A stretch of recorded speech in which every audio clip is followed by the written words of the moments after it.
Welcome, everyone, to the Tethys Shipyards. I am Takeshi Yamato, the Yardmaster, joining our host, the Housecoat Gamer. Yo. Today, we are taking a look at our next wars ship, the Nebulon B class frigate.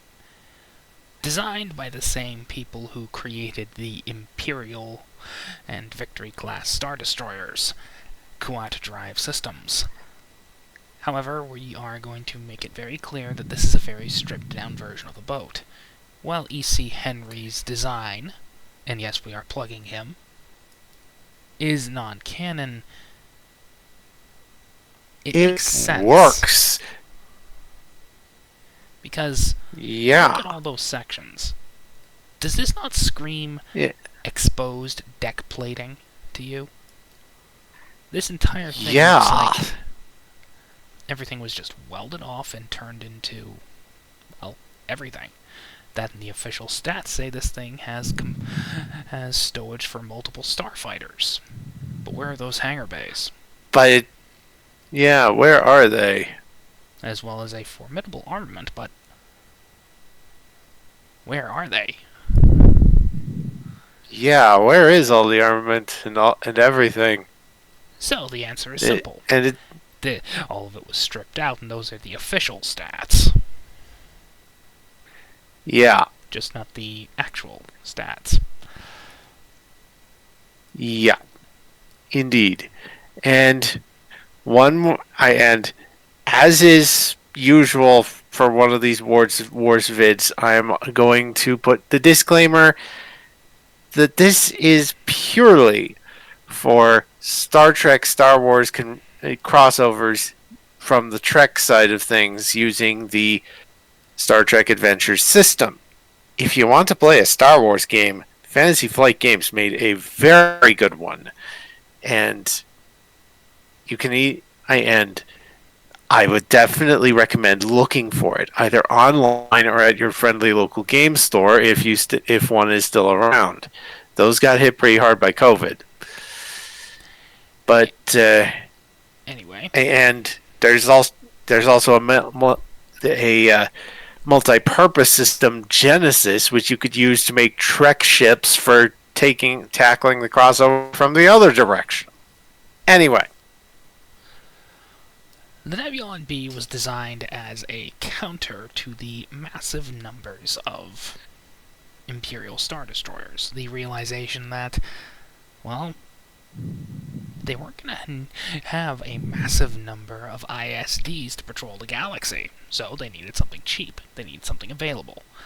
Enter the Nebulon B.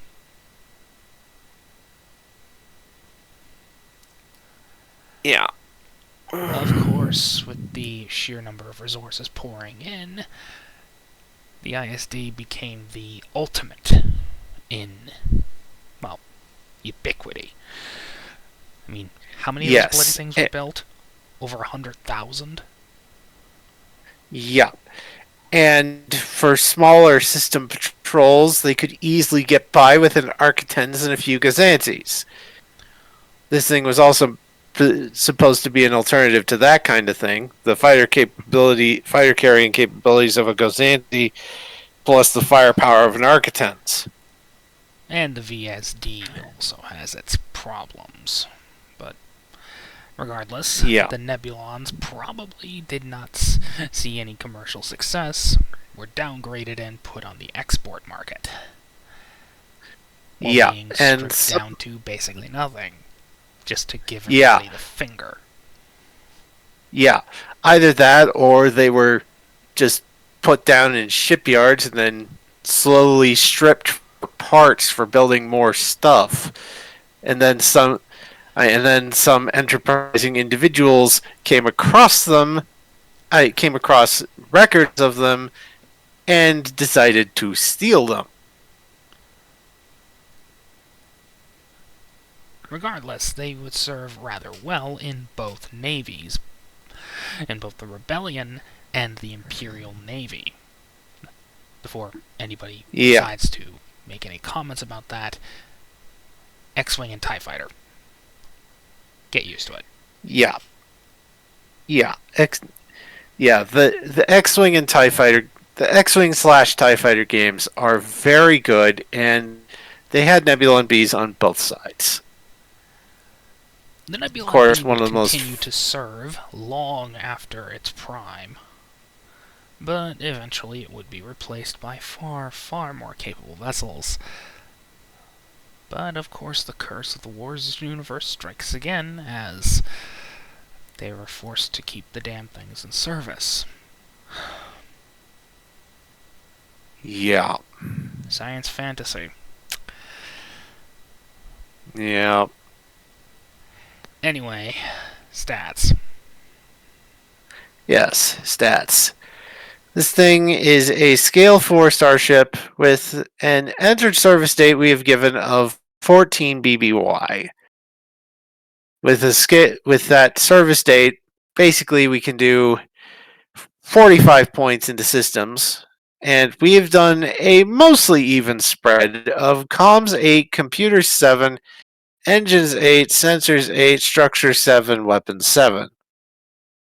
For department values, this thing has 1 point in con, 1 point in engineering, and 1 point in medicine. Now, weapons. Light turbo lasers and laser cannons? Well, it is generally designed as a corvette hunter and support vessel. So light turbo lasers and laser cannons. Maybe a missile launcher? Some were fit with them. Yeah, we'll put concussion missiles optional. Add at your own recognizance, people. Yep. And a strength 3 tractor beam. Talents. Let's see. Let me get my book and we can look into potential talents. Okay, there's the book.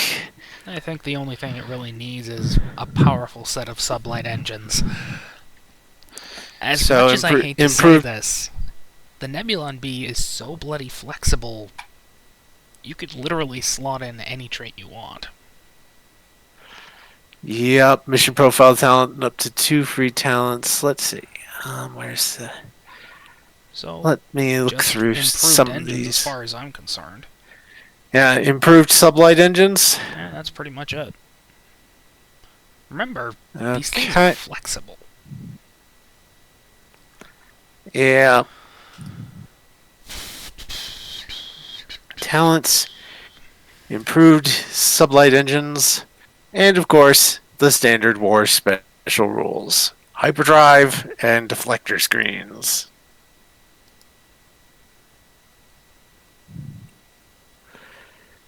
And for descriptor traits, we have both Rebel Starship and Imperial Starship. You can choose whichever one fits the ship you're making.